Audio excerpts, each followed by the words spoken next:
A 17-year-old boy killed himself after failing his GCSE exams.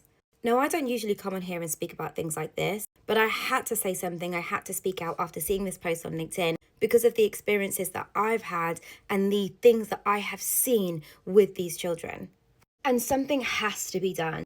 We have to speak out. Something has to be stopped. And we have to show these children that they matter and that their mental health matters. And these exams are not the end of their lives. Now, some of you may not know, but I have been teaching in schools for the past 3 years, and I've also been tutoring students on one-to-one. Now, I have come across a lot of children who has battled with mental health, who has felt significant pressure, who have been stressed, who have battled with anxiety and depression and many different things. Now, some of you may know is that I did study to become a lawyer, and in actual fact, I should be a practicing barrister right now in the UK. But doors have not been open for me to fully practice, but I did qualify a year ago. Now, in that time, yes, I've applied many times and I've, done what I needed to do in order to position myself to get there. But for some reason, the doors just haven't opened. But the doors that have opened are for me to teach, are for me to tutor, are for me to make a difference in these children's lives. And I could not ignore that God was using me in these schools, using me in these places, especially because of the particular students I would come across. And there have been many students that I can proudly say that God has used me to help, has used me to influence positively, has used me to change their lives. Some students, even come up to me, especially in the early years. Oh, miss, I saw you on TikTok and I'm really inspired by your work and this and, the videos and the words that you share on there.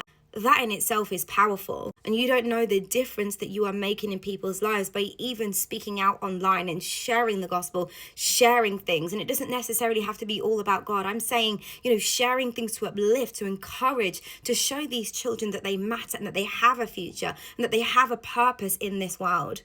And as these doors have continuously opened for me to tutor and connect more one-to-one with students online across the world, in fact, I know that God is doing something. I know that God is using me in these places. In fact, I was just speaking to someone a few weeks ago at my church, and she also felt the same thing when we spoke about this. She also has been teaching in schools for the last few years. And we literally said how we met in a school. And it was funny because she said it's as if God had passed the baton, because as I was leaving, she was starting. And we just knew it was God. It was God using us in these places. And my heart goes out to these children, especially the ones that feel the pressure of these exams. And some schools may not like this. Some teachers may not like this. But I will share with these students my experience. I will share with these students that I, myself, yes, failed exams at one point. In fact, failed those ones that they are feeling pressure with, and yet I still became a qualified lawyer. I will share with these students, how it doesn't define who you are. And yes, you will need them. Yes, you will need English and maths and science at the very least in your life. Yes, I would probably say English and maths probably at the very minimum, because you'll need that in everyday life. But not to pressure yourself too much. Do what you can, put the work in, study hard. But if you fail, it's okay. You can retake it and do it again. But don't use that as an excuse to not put the work in, because it will take you longer sometimes to get where you want to get to. But do not pressure yourself. Do not place this pressure, this stress on yourself because of these exams. And a lot of the schools, particularly in the United Kingdom, and maybe that's the same across the world, do put a lot of pressure on these students. And they don't take into consideration their mental health. They don't take into consideration the things that they are battling inside and what this pressure is doing to them.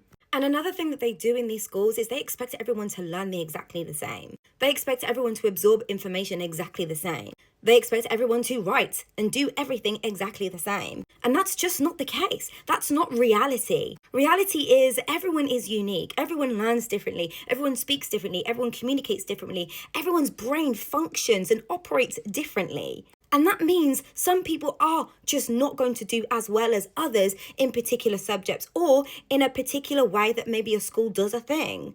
And that has to be taken into consideration. But because, yes, of also the pressure on teachers, and I have to also take them into consideration in the schools, that they also do feel the pressure of having to get so much done in such a short space of time, fulfilling this curriculum, doing this, doing that, blah, blah, blah. And they have to mark all this work and they have to do this, they do that. So they end up projecting on these children. And sometimes it's not intentional. Sometimes it's a subconscious thing because of the stress they have got. But my heart is for the children. Yes, I hear it for the teachers because I see it. I've experienced it myself. But the children, we can see here as evidence, children are committing suicide. More and more people are killing themselves because of mental health battles, because of stress on them. And this is what's not being spoken about more. Yes, we are living in an age where people do talk about mental health more generally, but how do we identify where the issues are stemming from? How do we make it better? How do we encourage and uplift these children? How do we create safe spaces for them? How do we not make them feel excluded if they do learn a different way? How do we not make them feel like a failure if they do learn or think a different way? I was that person who thought a different way, who learned a different way. And that's why I didn't get on well in school, because there also wasn't as many, measures put in place to, assist students who may learn or think in a different way. And it doesn't mean that I was different. It's just that I'm unique. Everyone is unique and different in terms of their individuality, but they're not different like this person's different from the rest, from the multitude, from the mass. That's not the case. So what am I saying here? I'm saying that we need to speak out more for these children. We need to support them. We need to uplift them. We need to encourage them. And if they are being pressurized in school, then maybe you as a parent need to speak out for them, need to advocate for them. Remember, you are their only advocate. The school is not going to advocate for them. Or maybe you may need to consider, is that the right school for them? Or is maybe putting them in the system the right thing to do? Is homeschooling better? Is homeschooling the right thing to do? What do you need to do to help, support, encourage, and uplift these children?